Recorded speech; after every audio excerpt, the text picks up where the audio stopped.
Saat aku merawat ibuku yang sakit, suamiku malah selingkuh dengan tetanggaku hingga hal tak terduga terjadi. Aku, Maya, tak pernah menyangka bahwa hidupku akan berubah drastis dalam waktu singkat. Semua bermula ketika ibuku, Bu Surti, jatuh sakit secara tiba-tiba. Awalnya hanya demam biasa, tapi setelah beberapa hari, kondisinya memburuk hingga akhirnya harus dilarikan ke rumah sakit. Dokter mengatakan bahwa ibu mengalami komplikasi paru-paru dan harus dirawat intensif. Aku merasa dunia seakan runtuh saat itu juga. Sebagai anak tunggal, aku merasa tanggung jawab penuh ada di pundakku. Aku pun memutuskan untuk cuti dari pekerjaanku sebagai staf administrasi di sebuah perusahaan swasta demi merawat ibu. Suamiku, Angga, tampak mendukung keputusanku di awal. Ia bilang padaku, "Jangan khawatir, aku akan selalu ada untukmu dan ibu." Kata-katanya saat itu terdengar begitu melegakan, membuatku merasa tidak sendirian menghadapi semua ini. Namun, seminggu kemudian, sikap Angga mulai berubah. Ia sering pulang larut malam dengan alasan lembur di kantor. Kadang ia bahkan tidak pulang sama sekali, hanya mengirim pesan singkat bahwa ia tidur di kantor karena banyak pekerjaan. Aku mencoba mempercayainya, meskipun rasa curiga mulai menggerogoti pikiranku. Tapi bagaimana mungkin aku bisa fokus pada hal-hal seperti itu? Ibu masih terbaring lemah di rumah sakit, dan aku harus bolak-balik ke sana setiap hari untuk menjaganya. Di tengah kesibukanku, aku mulai menyadari ada sesuatu yang aneh. Baju Angga sering kali kotor tanpa penjelasan yang jelas. Ponselnya sering berbunyi dengan notifikasi pesan, tetapi ia langsung mematikannya begitu aku mendekat. Aku sempat menanyakan hal itu, tapi ia hanya menjawab santai, "Biasa, kerjaan kantor." "Ya sayang, jangan dipikirin." Meski begitu, aku mencoba menepis perasaan curiga itu. Mungkin aku hanya terlalu lelah dan cemas karena kondisi ibu. Aku tak punya waktu untuk memikirkan hal-hal lain selain kesehatan ibu. Namun, ada satu hal yang terus mengganggu pikiranku. Henny, tetangga kami yang tinggal sendiri di seberang rumah. Ia sering terlihat dekat dengan Angga belakangan ini. Mereka kadang berbicara di warung atau di jalan, dan sikap mereka tampak begitu akrab. Aku mencoba mengabaikan semua itu. Bagiku, yang terpenting saat ini adalah ibu. Aku harus kuat untuknya. Tapi entah kenapa, ada perasaan gelisah yang terus menghantui hatiku, seolah-olah ada badai besar yang sedang mendekat tanpa aku sadari. Hari-hari berlalu, dan kondisi ibu di rumah sakit masih belum menunjukkan banyak perubahan. Aku terus berusaha keras untuk menjaga semangatnya tetap menyala, meskipun aku sendiri merasa lelah secara fisik maupun emosional. Namun, ada sesuatu yang mulai mengganggu pikiranku, Angga. Sikapnya yang berubah drastis membuatku semakin sulit untuk tidak mempertanyakan apa yang sebenarnya sedang terjadi. Suatu malam, setelah seharian penuh di rumah sakit, aku pulang ke rumah dengan tubuh yang rasanya hampir roboh. Aku berharap Angga sudah ada di rumah, mungkin sedang bersiap untuk membantu meringankan bebanku. Namun, ketika aku membuka pintu, rumah itu kosong. Hanya ada secarik catatan di meja makan. Ada rapat dadakan di kantor. Mungkin pulang larut. "Maaf, sayang." Aku menghela napas panjang. Ini bukan pertama kalinya ia meninggalkan pesan seperti itu. Sejak ibu dirawat, alasan rapat atau lembur menjadi jawaban standar untuk semua ketidakhadirannya. Aku mencoba percaya padanya. Tapi ada sesuatu dalam hatiku yang terus bergumam, bahwa ada sesuatu yang tidak beres. Keesokan harinya, saat aku sedang membersihkan rumah sebelum kembali ke rumah sakit, aku menemukan baju kerja Angga yang tergeletak di lantai kamar mandi. Ada noda lipstik merah di kerahnya. Jantungku langsung berdebar kencang. Lipstik? Aku tidak pernah menggunakan lipstik warna seperti itu. Bahkan, aku jarang sekali memakai riasan belakangan ini karena kesibukanku. Aku mencoba menenangkan diri. Mungkin ini hanya salah paham. Barangkali ia bertemu dengan rekan kerja wanita di kantor, dan mereka tanpa sengaja bersentuhan. Tapi kenapa baju itu berada di kamar mandi, bukan di keranjang cucian seperti biasanya? Semua pertanyaan itu berkecamuk di benakku, membuatku semakin gelisah. Beberapa hari kemudian, aku mulai memperhatikan hal-hal kecil lainnya. Ponsel Angga sering berbunyi dengan notifikasi pesan, tetapi ia selalu buru-buru mematikannya begitu aku mendekat. Suatu kali, aku melihat layarnya sejenak saat ia meninggalkannya di meja makan.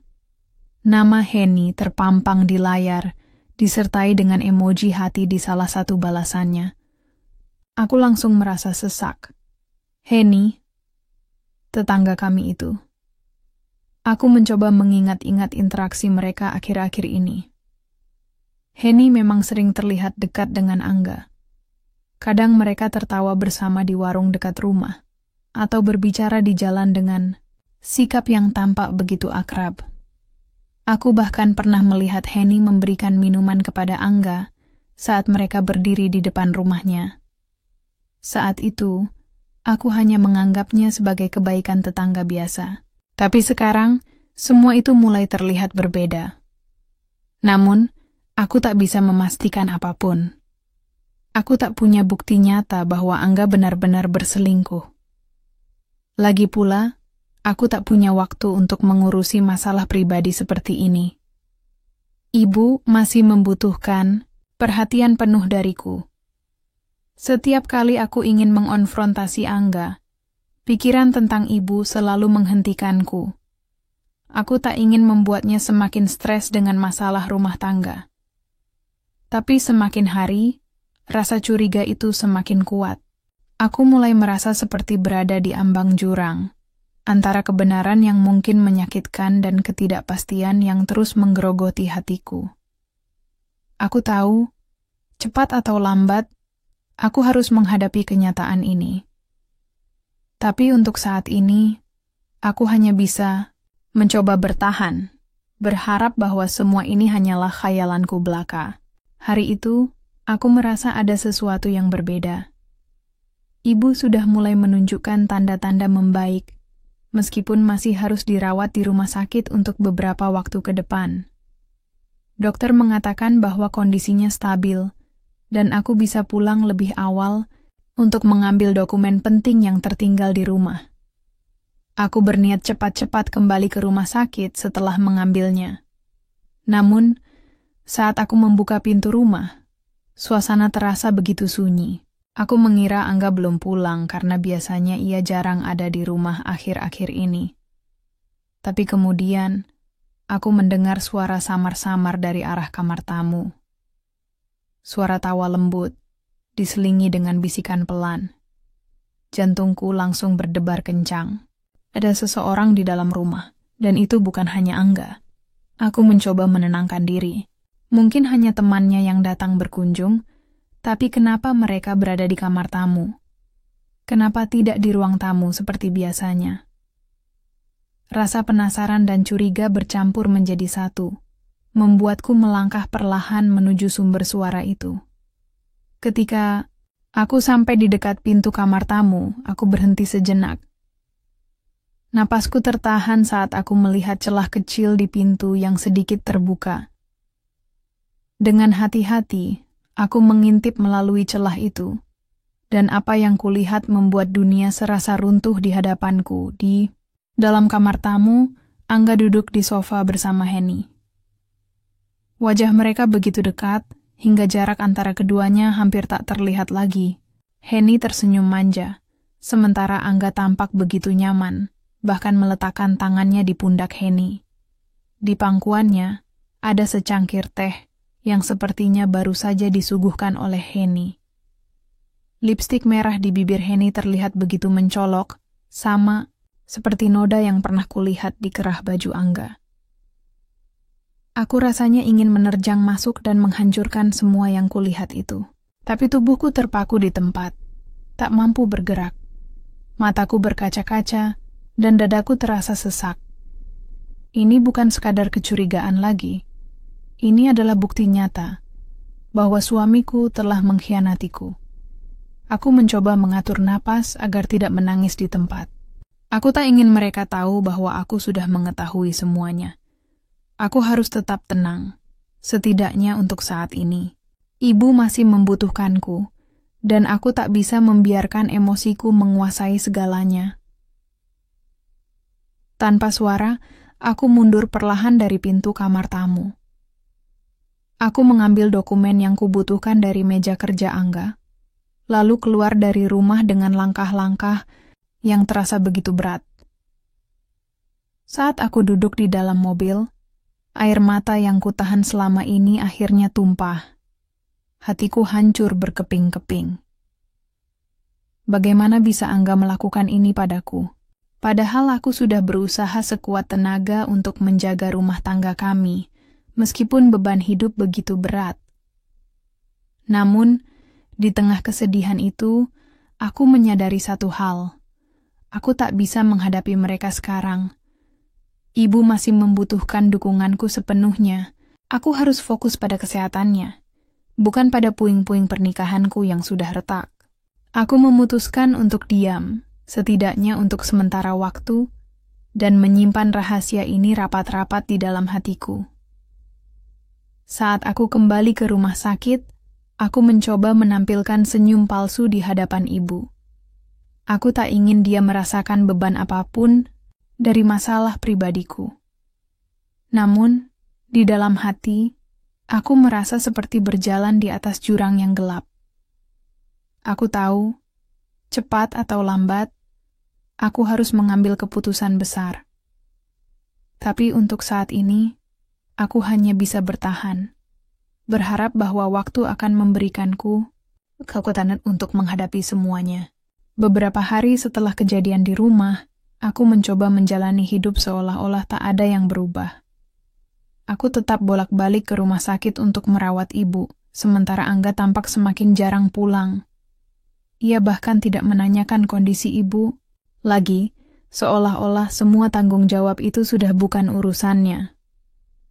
Namun, ada sesuatu yang mulai terasa berbeda di lingkungan sekitar. Suatu sore, saat aku sedang duduk di warung dekat rumah untuk membeli makanan ringan, Bu Yati, tetangga sebelah, mendekatiku dengan wajah cemas. "Maya," katanya pelan, "kamu tahu kan soal Heni dan Angga?" Aku hanya mengangguk singkat, meskipun hatiku langsung terasa panas mendengar nama mereka disebut bersamaan. Bu Yati melanjutkan, "Warga di sini sudah mulai curiga. Mereka sering terlihat bersama, bahkan malam-malam keluar bareng. Ada yang bilang, mereka pernah ketahuan di kafe pinggir jalan." Aku meremas plastik belanjaanku, tanpa sadar, berusaha menahan emosi. Aku tak ingin menunjukkan bahwa aku sudah tahu segalanya. Namun, kabar itu rupanya sudah menyebar seperti api. Malam harinya, aku mendengar suara ribut-ribut dari arah rumah Heni. Aku penasaran, lalu keluar dari rumah untuk melihat apa yang terjadi. Betapa terkejutnya aku ketika melihat kerumunan warga berkumpul di depan rumah Heni, dengan Angga dan Heni berdiri di tengah-tengah mereka, tampak ketakutan. "Kalian pikir bisa seenaknya tinggal di sini sambil merusak rumah tangga orang lain?" teriak Pak Darto, salah satu tetua kampung, dengan suara keras.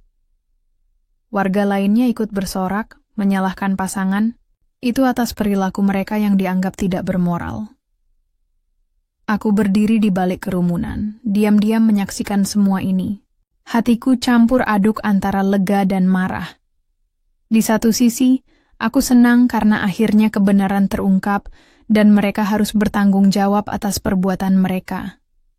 Tapi di sisi lain, melihat Angga suamiku sendiri, dipermalukan di depan umum, membuatku merasa hancur. Heni mencoba membela diri. Ini bukan urusan kalian. Kami dewasa, kami punya hak untuk... Namun, kata-katanya langsung dipotong oleh sorakan kemarahan warga. Dewasa? Kalian malah merusak hubungan orang lain, bentak Bu Santi, salah satu ibu-ibu di kampung. Angga tampak pucat pasi. Ia mencoba menjelaskan, tapi suaranya terdengar begitu lemah, hampir tak terdengar di antara sorak-sorai warga. Aku hanya bisa menatapnya dengan dingin, tanpa ekspresi. Untuk pertama kalinya, aku merasa tak mengenal pria yang selama ini kupanggil suami. Saat itu, aku menyadari satu hal. Aku tak bisa lagi mempertahankan pernikahanku dengan Angga. Pengkhianatannya bukan hanya pada diriku, tetapi juga pada nilai-nilai yang selama ini aku junjung tinggi. Aku memutuskan untuk tidak maju ke depan atau ikut campur dalam keributan itu. Biarlah warga yang memberikan keadilan mereka sendiri. Aku hanya ingin fokus pada hal yang benar-benar penting. Ibuku. Setelah beberapa saat, kerumunan mulai membubarkan diri. Angga dan Heni tampak tertunduk lesu, dengan wajah penuh malu. Aku kembali masuk ke rumah, merasa lega, meskipun hatiku masih terasa kosong. Ini adalah awal dari babak baru dalam hidupku, tanpa Angga. Malam itu, setelah keributan di depan rumah Heni mereda, aku duduk sendirian di ruang tamu. Lampu-lampu redup hanya menambah kesunyian yang menyelimuti hatiku. Aku memandangi cincin pernikahan di jariku, benda yang selama ini menjadi simbol cinta dan komitmen antara aku dan Angga. Tapi sekarang, cincin itu terasa seperti beban berat yang tak lagi memiliki arti apapun. Aku tahu, inilah saatnya aku harus membuat keputusan besar. Pernikahanku dengan Angga sudah hancur. Pengkhianatannya bukan hanya pada diriku, tetapi juga pada nilai-nilai yang selama ini aku pegang teguh. Aku tidak bisa lagi hidup bersamanya, apalagi membangun masa depan bersama seseorang yang telah menghancurkan kepercayaan itu. Esok paginya, aku memutuskan untuk menghadap Angga. Ia baru saja pulang ke rumah. Wajahnya penuh lebam karena kemarahan warga semalam. Saat melihatku, ia tampak kaget, mungkin mengira aku akan marah atau menangis seperti biasanya. Namun kali ini, aku datang dengan sikap yang berbeda, tenang, dingin, dan tanpa emosi berlebihan. Angga, kataku pelan, kita perlu bicara. Ia mengangguk, ragu, lalu duduk di kursi ruang tamu. Aku menatap matanya lurus-lurus, mencoba mencari jejak pria yang dulu kukasihi. Tapi yang kulihat hanyalah seorang pria yang asing bagiku. Aku tahu semua yang terjadi antara kamu dan Heni, kataku tanpa basa-basi. Aku melihat kalian di kamar tamu beberapa hari lalu. Wajah Angga langsung memucat. Ia membuka mulut, sepertinya ingin menjelaskan sesuatu, tapi aku langsung memotongnya. Tidak perlu ada penjelasan. Aku sudah melihat semuanya dengan mata kepalaku sendiri. Kamu sudah mengkhianati aku, keluargaku, dan janji-janji kita di depan Tuhan. Aku tidak bisa memaafkanmu, Angga. Dan aku tidak mau mempertahankan pernikahan ini lagi. Suara Angga bergetar saat ia akhirnya bicara. Maya, aku minta maaf. Aku salah. Aku benar-benar menyesal. Aku hanya... Dia terdiam, tak mampu melanjutkan kalimatnya. Aku tak memberinya kesempatan untuk berkata lebih jauh. Aku sudah memutuskan, kataku tegas. Kita cerai. Aku tidak mau hidup dengan seseorang yang tidak bisa setia padaku. Aku akan fokus merawat ibuku. Dan kamu bisa melakukan apapun yang kamu inginkan. Tapi jangan pernah mendekatiku lagi. Angga tampak terpukul. Matanya berkaca-kaca, dan tubuhnya gemetar. Untuk sesaat, aku merasa sedikit iba. Tapi rasa iba itu segera lenyap ketika aku mengingat semua penderitaan yang telah ia timbulkan, baik padaku maupun ibu. Ini adalah keputusan yang harus diambil demi harga diriku dan masa depanku. Setelah pembicaraan itu, aku langsung menghubungi pengacara untuk memproses perceraian kami. Aku tahu proses ini tidak akan mudah, tapi aku siap menghadapinya. Aku juga memutuskan untuk tidak lagi memikirkan Angga atau Henny. Mereka sudah menjadi bagian dari masa laluku yang kelam, dan aku harus melangkah maju.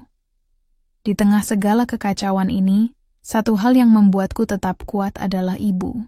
Setiap kali aku merasa rapuh, aku memikirkan senyumnya yang perlahan-lahan mulai kembali, meski masih terbaring di rumah sakit. Ibu adalah alasan utamaku untuk bangkit dan melanjutkan hidup. Aku bersumpah dalam hati bahwa aku akan melakukan segalanya untuk membuatnya bahagia, meskipun aku harus melakukannya sendirian. Beberapa hari setelah keputusanku untuk bercerai, situasi di lingkungan kampung semakin memanas. Warga yang sebelumnya hanya menginterogasi Angga dan Henny, kini mulai berbicara serius tentang tindakan lebih lanjut. Kampung kami memang terkenal dengan nilai-nilai gotong royong dan moral yang kuat, jadi pengkhianatan seperti ini dianggap sebagai aib besar bagi masyarakat. Suatu pagi, aku sedang menyiapkan sarapan ketika Bu Yati datang dengan wajah cemas. "Maya," katanya pelan. "Warga sudah sepakat. Mereka akan mengusir Angga dan Henny dari kampung ini. Kamu tahu kan, mereka merasa geram karena kelakuan mereka sudah merusak nama baik lingkungan." Aku hanya mengangguk tanpa berkomentar. Aku tak ingin ikut campur dalam urusan warga, meskipun bagian dari diriku merasa lega mendengar keputusan itu. Setidaknya, mereka tidak akan bisa tinggal di dekatku lagi. Aku tak ingin melihat wajah mereka setiap hari, apalagi jika harus bertemu di warung atau di jalan.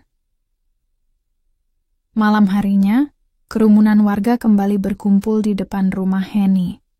Suasana kali ini jauh lebih tegang daripada sebelumnya. Pak Darto, tetua kampung, berdiri di depan dengan suara lantang. "Kalian sudah membuat malu seluruh warga di sini. Kami tidak bisa membiarkan orang-orang seperti kalian tinggal di kampung ini lagi. Besok pagi kalian harus pergi." Angga dan Henny tampak panik.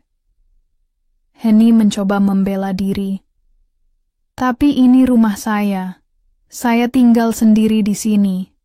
Namun, kata-katanya langsung dipotong oleh sorakan kemarahan warga. "Rumahmu? Tapi kelakuanmu sudah merusak moral di sini. Pergi, atau kami akan memaksa." "Kalian keluar!" teriak salah satu warga. Angga mencoba memohon kepada warga, bahkan mendekatiku saat ia melihatku berdiri di balik kerumunan. "Maya, tolong bicara pada mereka. Katakan kalau kita bisa memperbaiki semuanya," katanya dengan nada putus asa. Aku hanya menatapnya dingin tanpa mengucapkan sepatah kata pun. Ini adalah pilihannya, dan aku tak berniat membantu. Akhirnya, Angga dan Henny menyerah. Mereka mulai membereskan barang-barang mereka malam itu juga, dengan warga terus mengawasi setiap gerakan mereka. Beberapa ibu-ibu bahkan membantu mengeluarkan barang-barang mereka dari rumah Henny, meskipun dengan nada sinis. "Cepat pergi, jangan sampai kami melihat kalian lagi," bentak Bu Santi. Esok paginya, aku melihat mobil pikap berhenti di depan rumah Henny. Angga dan Henny memuat barang-barang mereka ke dalam mobil dengan wajah tertunduk lesu. Warga berkumpul di pinggir jalan, mengawasi mereka pergi dengan tatapan penuh kemarahan. Saat mobil mereka mulai menjauh, beberapa anak kecil melemparkan batu kecil ke arah mobil sambil berteriak, "Pengkhianat! Jangan kembali lagi!" Aku berdiri di depan pintu rumah, menyaksikan semua ini tanpa ekspresi. Hatiku terasa kosong. tapi ada rasa lega yang mendalam. Akhirnya, keadilan telah ditegakkan, meskipun bukan dengan cara yang sempurna. Angga dan Henny telah pergi, meninggalkan jejak buruk yang tak akan dilupakan oleh warga kampung. Setelah mereka benar-benar menghilang dari pandangan, aku masuk kembali ke rumah. Aku merasa beban besar telah terangkat dari pundakku. Meskipun pernikahanku telah berakhir, aku tahu bahwa ini adalah awal baru bagiku. Aku siap untuk melanjutkan hidup tanpa bayang-bayang masa lalu yang menyakitkan. Beberapa minggu setelah kepergian Angga dan Henny, suasana di kampung mulai kembali tenang. Rumah Henny yang dulu menjadi sumber gosip kini kosong, dan warga pun perlahan melupakan kejadian itu. Bagiku, ini adalah awal dari babak baru dalam hidupku, sebuah babak tanpa bayang-bayang masa lalu yang menyakitkan. Ibu semakin membaik dari hari ke hari. Dokter mengatakan bahwa kondisinya sudah stabil dan ia bisa pulang ke rumah dalam beberapa minggu lagi. Aku merasa lega mendengarnya. Setelah semua yang terjadi, aku hanya ingin fokus pada ibu dan memastikan bahwa ia mendapatkan perawatan terbaik. Ibu adalah satu-satunya keluarga yang kupunya sekarang, dan aku bersyukur masih memiliki dia di sisiku. Setiap pagi, aku bangun dengan semangat baru. Aku mulai kembali bekerja paruh waktu di sebuah toko buku dekat rumah untuk membantu memenuhi kebutuhan kami. Pekerjaan itu tidak hanya memberiku penghasilan, tetapi juga memberiku kesempatan untuk bertemu orang-orang baru dan menjalani rutinitas yang lebih positif. Aku merasa seperti menemukan kembali diriku sendiri, Maya yang mandiri, kuat, dan penuh harapan. Tetangga-tetangga yang dulunya hanya penasaran, atau bahkan mencibir kini mulai menunjukkan sisi baik mereka. Bu Yati sering datang membawa makanan untuk ibu, sementara Pak Darto sesekali membantu memperbaiki genteng rumah yang bocor. Mereka tak lagi membicarakan soal Angga atau Henny, melainkan fokus membantu kami melewati masa sulit ini. Aku merasa bersyukur karena meskipun ada konflik, warga kampung tetap memiliki hati yang besar. Suatu sore, saat aku sedang membersihkan halaman rumah, aku melihat ibu duduk di kursi roda di teras. Wajahnya tampak lebih cerah daripada biasanya, dan ia tersenyum ringan ketika melihatku. "Maya," katanya pelan, "Ibu tahu kamu sudah melewati banyak hal berat belakangan ini, tapi Ibu bangga padamu. Kamu sudah menjadi wanita yang kuat." Aku berlutut di depannya, memegang tangannya erat-erat. Air mata mulai mengalir di pipiku, tapi kali ini bukan air mata kesedihan. Ini adalah air mata rasa syukur dan kelegaan. "Terima kasih, Bu," kataku pelan. "Aku hanya ingin membuatmu bahagia. Kamu adalah alasan aku bisa bertahan sampai sekarang." Kami berdua duduk di teras, menikmati angin sore yang lembut. Untuk pertama kalinya dalam berbulan-bulan, aku merasa damai. Meskipun masa lalu meninggalkan luka, aku tahu bahwa aku bisa melanjutkan hidup dengan harapan baru. Aku tak lagi memikirkan Angga atau Henny. Mereka hanyalah bagian dari kenangan buruk yang tak akan kubiarkan menguasai hidupku. Di malam hari aku duduk di ruang tamu sambil menulis jurnal. Aku menuliskan semua yang telah kulalui, kebahagiaan, kesedihan, kemarahan, dan akhirnya kedamaian. Aku menutup buku itu dengan senyum tipis di bibirku. Aku tahu, hidup ini tidak selalu mudah. Tapi aku siap menghadapi tantangan apapun yang akan datang, karena aku sudah menemukan kekuatan dari dalam diriku sendiri.